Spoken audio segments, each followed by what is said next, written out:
Hi, I'm Michelle Manley, and this is my dear friend, Darlene. Darlene's Ocean here with Michelle. And this is the Sacred and Sassy podcast. And this week, or this podcast episode, we want to focus on a really important topic, and that is the energy with which you come into your healing sessions. I think that it's very easy to come in kind of haphazardly and not doing our due diligence in terms of energetic cleansing and even just grounding. And Darlene, you had an experience this week that really illuminated this. Yeah, it brought to mind when I started 20 years ago wanting to practice energy healing with people, and they hesitated. And what happened to me brought those back, why it's so important to do the ground, no matter how long we've been a healer, no matter how long we've been sharing energies with people. The importance of how you prepare for your session never goes away. So 20 years ago, when I was wanting to practice with people, someone said to me, "Oh, I'm not going to do energy healing." I went to someone for Reiki once, and I left that session worse than when I got there, because she just talked about an argument she had just had with her husband, and she just couldn't believe that that was her Reiki session that she actually paid for. So she was not excited about ever having that kind of experience again. So then, not too long ago, I was at a networking event, and there were several of us there who were body workers. And this one woman was a massage therapist, and she was talking about how she also has learned somatic technique to add to her massage, so that as emotions come up through massaging people, she can help walk them through their emotions with this special somatic training. She's also trained as a sound bath healer, playing bowls, crystal bowls. And she was offering one over the weekend that was free. And she started to get into the reason of why she felt it was so important. And that she started to bring in the political energy, and why she was so angry, and why it was so important to her to help people with their anger, which is beautiful. However, that anger energy became part of her aura. And as she was sitting on the edge of her seat telling us why it was so important for her to help people who were so angry, her energy was anger. And I remember 20 years ago when my friend said to me, I didn't like that energy session. I left worse than when I went in. That was what this person was emitting. So the intention behind her goal, I can feel how important that was to her. But then we also have to remember, bring it back in, that anger, that emotion, deal with it before the healing session or before presenting your offer, right? Like, let that anger be why you're inspired. However, work through it as a healer before you start helping others with that anger. What do you think of that? Absolutely. And it reminds me of something I did not that long ago, maybe 4 or 5 years ago. I had an accident. I had tripped and fallen, and I had a Reiki client the next day. And they were like, "Oh, it's, if you're, need some time," because I gashed open my lip. I'm like, "No, I'm fine." I felt fine. I'm fine. Everything's fine. So Mhm. I did the Reiki. And the next day after the Reiki, she calls me. She's like, "Usually your Reiki makes me feel really good, but I end up feeling anxious." And, you know, as I sat with it, I'm like, oh, I hadn't processed the little bit of PTSD that I was carrying after this, because all I could see was the ground coming up to me. So there was definitely some anxiety in there. And it really sobering for me to, like, wow, even me honestly thought I was okay with transmitting, anxiety to my client, which is the last thing I wanted to do. Oh, prime example of what we're talking about. Getting to neutral. No Yeah. matter how good you think you might feel, still go through your grounding process before the session. Oh my, Absolutely. Michelle, that is like a perfect example of what we're often not aware of, that we're Yeah, passing along. it flew under the radar for me. Yeah. We are energy, and we sometimes, no matter how long we've been doing this, we forget how subtle something like that in our own background, in our own energy field is there. So no matter how you feel, what is your process for getting to neutral before a session? So what is it? What's something that you do before your sessions with people? I am a huge fan of clearing the energy in the room. Usually I use either smoke or sound. That's really important to me. Then I try to ground and release at least what I'm aware of that or that's ready to be released. The daily energetic detritus that we pick up. So I'd really try to anchor into Gaia and, visualize that going down, getting to neutral, getting to that place of like, okay, I have balance here. Ideally, feeling expansive, but at the very least, feeling like solid on the earth. Like, okay, I am in this moment. I am not off in the clouds. I'm not thinking about this. I am here. That's huge for me. That that's why this is just coming up now as you're talking. That's why the practice of stillness for healer, well, for anybody I would recommend, but for a healer, if you're doing that regularly, that practice of what stillness feels like, of what neutrality actually feels like, you'll be more certain before a session that you've gotten to that point. Yeah. Um, and because there are times where I sometimes almost feel rushed as I'm getting ready for a session. So this is really helping me, this conversation, to be more aware of releasing and getting rid of those energies I'm not aware of. So it's easy for us to, oh yeah, I know that's there, that's front and center today, and this is too, and get rid of that. Ugh. But what this conversation is bringing to my awareness is I'm now going to start asking for getting rid of anything that might, come forward, because we're often, I don't want to say triggered, but I can't think of another word. We're often moved by even our clients who are on the table or who we're in session with. Something in them moves something in us. So I'm going to start doing that before every session, is clearing away anything that might come forward that would not be a contribution to the session.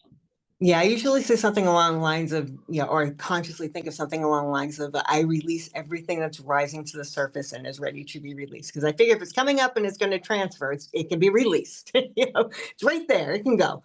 Beautiful. And what I've done in the last couple years is I call in, and a lot of people do this, but I wasn't taught this. It sort of just came to me or guided to me. I call in their highest self as well, and their highest guides at this moment in their life to help me with the healing. And it's not even me doing the healing, I'm just holding space. So I've been doing that as well, bringing in their guides and their highest self to clear any energies and to help support them in that particular session.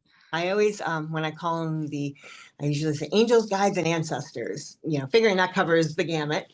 And when I ask them to come in, I ask them to protect us so that I can help facilitate a deeper dive. Like, okay, you guys have got the energies while I go over here and attend to this. And I feel so protected when they're there, when I feel like, yep, I don't need to worry about attacks or negativity. I got a posse here. It makes Right. me feel better. And that's definitely important that's why neutrality before the session is wonderful. So because I did this in the beginning, I'm constantly thinking about, oh, if I open up portals or windows to healing, what's going to come through? And I would get myself all worked up. So when you get to neutrality, one of the reasons of neutrality and stillness as the practitioner is no mind, no thought, no thing. Oftentimes, because we're human, we think we're there to fix something, or we're trying to figure out what needs to be resolved. And this is tricky because sometimes that's why they come to us, right? So what I practice is asking that I'm simply the neutral space holder, so that their guides can come in and do what's necessary. And I work at not projecting what I think the session should look like, or what should happen, or what needs fixing. So say someone comes to me with cancer. The idea I've had to learn over the years is to let go of what I think should happen for that client on the table. That's where neutrality is like the most important, when our human minds as the practitioner is trying to get rid of something for them. And, That part, we're helpers by nature. So it's like, we want to help, yep, but for me, I can very much at this point, after, years of practice, know that my helping may actually be hindering. So it's like, okay, I'm here to facilitate. I am here to be a channel. But that would, I would say, I was never taught that. I had to learn that over the years. And I would say, if, like, perhaps you and I ever offered a healing training, that would be the number, that would be the top, one of the top three, what do you call the modules that I would want to share with people, is get your human mind over here, get to neutral, because we have no idea what that experience is bringing to the person, right? It might lead them to their next step. And our human absolutely. mind as the healer is wanting to get rid of, if it's something like cancer or something horrible that they're going through, our job is more to facilitate the healing, to hold space for their body while the body is deciding what it needs to do. Mhm. Yeah. And that's hard, because again, you got somebody on your table who is suffering from something, and as a human, as an empathetic human, it's like, oh, let me help them. But I have found through the years that when I can step back, when I can get myself out of the way, the trajectory of the healing never ceases to amaze me. It's always exactly what they need. It's always, it may not be the way I would have done it, but it's always effective. It's always exactly, in retrospect, like, oh, of course it needed to, move in that way. And it's very humbling, because then you realize that you really are just a channel for something far greater Right. than you can conceptualize. It goes beyond what we as the practitioner can even imagine. Yeah, it's Um, amazing. so I'm hearing one important question, and how would you answer this? You may have said it, but let's talk about some techniques to get to neutrality. What is something, like you were talking about, you bring in smoke, your protectors. What might that look like for you before your client comes, and as you're preparing? Set the scene for us. Okay. Well, I often will physically clean the space, because I have ADHD, and I can tend, my ex-husband used to say I saw flat surfaces as a challenge. Like, I have a tendency of putting piles everywhere. So I really make sure that that's not around, because I don't need chaos. I mean, you gotta want chaotic energy in the scene. Then I will go around, sometimes with incense, sometimes with a tuning fork. I've been using a tuning fork more lately, and I really have been connecting with that deeply, and just clear the space. Then I will clear myself with the tuning fork or smoke. And then I will sit and I will imagine roots coming down from my feet into the heart of the earth, and imagine and think, feel and imagine that energy just going down, going down, going down. And I'll stay there for a while. And then after a few minutes of that, I'll imagine clean energy coming up through my other foot. And then I'll have a little circuit going. And this doesn't have to take long. I can be done in, 3 to 5 minutes, but it is really effective, even in a short dose. So they have the circuit of releasing and bringing up energy and releasing and bringing up energy. And then at that point, I'm usually pretty good. So then once they're there, I usually call in the guides and the angels and the ancestors. But I will start talking to mine usually as I'm, tidying up and doing my stuff. I'll feel them close and we'll have conversations. Nice. Yeah, over the years, I've changed what I do again because that concept of neutrality and stillness came after because it wasn't something I was taught. So that was something I just sort of experienced and started doing intuitively. So the space I use, I rent a treatment room, and it's so beautiful, and it wouldn't look like anything if it were just mine. It's pristine, it's clean. She herself, the woman that I use the space from, luckily is very energetically aware, because not everybody is the same way that an energy healer is. Right. She does other kinds of body work, but she's so attuned to her space, so it's always cleansed, always cleared. So I actually clear myself before going into her sacred space. Wow. The room that I rent. So I do that like outside the door. I have a spray that I make and spray myself, because smoke makes me cough. I can't, and gives me headaches. So a lot of people can do sage, and Palo Santo is my favorite, but the smoke itself gives me migraines. So I use a beautiful spray. And I do that. I go into the space. I create a healing portal. And it was something I was shown I used to do in Atlantis, where I would create the bubble of like a cave of healing. And behind the bed is a light, and I get to choose what color. So there's different, it's like a different light bulbs, and there's a switch to choose the color, and I tap into the energy of the client before they get there. And we'll pick a color of what it is, that color that resonates with the energy and the support and the healing they need.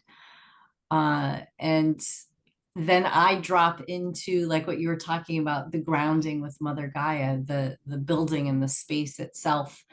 And what I've started doing was I drop down, not just roots, but I myself, like I take my spirit and go down to the earth.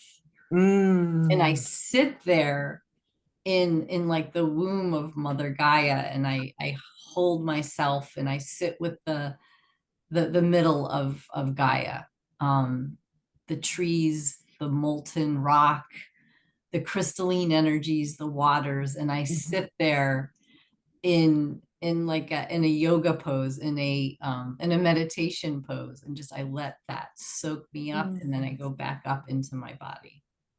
I love that. Yeah, and that way my mind's not spinning with, oh, how am I gonna help the person, like that confidence come, am I gonna be able to give them what they need, and what do I need to go shopping about? That happened in the beginning when I started as a practitioner. The thoughts were just constant. So when I dropped down into the earth, my spirit, my soul, I let Mother Gaia energy cleanse my head, and then I come back up. Oh, I'm going to try that. That sounds absolutely amazing. Somebody asked me the other day, it's like, because I, teach a basic grounding, I use the feet or the tailbone, and, there are other ways to ground, but that's usually what I teach to new students. And one of them asked me the most beautiful question. They were like, can you ground from the heart? And I was like, oh, I love you. Like, it was just such a beautiful question. I'm like, yes. Like, yeah, that's amazing. But what a beautiful, and that's what you're preparing, reminding me of, just like that grounding from the heart, that whole body, whole soul grounding. That is beautiful. Yeah, I think in other lives as healers, the energy was just easier. That was just a given, that Mm, we healed with our whole bodies, our whole yeah. selves. Not that we don't now, but it sometimes when I tap into other experiences I had in other incarnations, it just felt like it was easier to be whole. Like you didn't have to do all this preparation and all this work. I think Um, earlier generations too, earlier life cycles, they very much were closer to the land. I mean, that was just a given. Absolutely right. So, and we have to like, that's like actually part of the work for us now is to reconnect with the land, reconnect with Gaia. And that was just what you did. That was just who you were. That's it. We So, were it. We were yeah, nature. yeah. Yep, I love that. That's a beautiful memory to have. Let's tap back into that. Mm, Ah, those other times where we were aware of and felt it. And we can now, but now we just have to get things out of the way, yeah, which is okay because that's what this that's what this incarnation is all about. It's exactly. There were moving. unique challenges, but obviously unique lessons and unique blessings as well. It's funny as I've been doing my family tree, I come to find out I come from a line of farmers. I'm like, well, that resonates because that was my dream Wow, as a kid was to be a farmer. That's what I wanted to do. that's And beautiful. yeah, and it's just so cool. Like I think about it, I'm like, oh, my people were tilling the land. Like it just fills my heart. Oh, that's like tilling your soul. Hmm. Well, this has been a great conversation about the importance of getting to neutral before we present our energies, before we become the channel for our clients. And there may be give yourself a few minutes to prepare for those sessions. And if you see people more than one in a day, give yourself time in between. I'm going to say that too. So do the process all over again as if you hadn't already done it, because before each client, before each person or animal, whatever, or like whatever it is that you work with, the waters, the earth grid, in between each session that you offer, I would recommend getting to neutral. In that way, you're clearing your energy from the session before as well. Yeah. Absolutely. And don't forget to clear your tools if you use any tools. That's I have a little proxy bear I use sometimes when I'm doing distance Reiki and Yes. make sure he's cleaned, after every session. He's like, nope, nope, nope. And another thing I forgot to mention as we were talking about how we set the space, I always grab a certain number of crystals for somebody, and I never know which ones it's going to be, and it always surprises me. But I will grab a few crystals, and those will be my allies as I'm facilitating. Beautiful. And that's a great topic for a podcast about Mm. like different tools that we can use and bring Oh, in yeah. to assist in the healing. So thank you so much for listening to Sacred and Sassy. And if you have any questions, add them below, and Michelle and I will be happy to answer them. And Michelle, do you have any closing thoughts? Just, I'm so glad that you're hearing what we're saying and picking up what we're laying down, as we used to say. And we're really grateful that you're here and looking forward to the dialogue.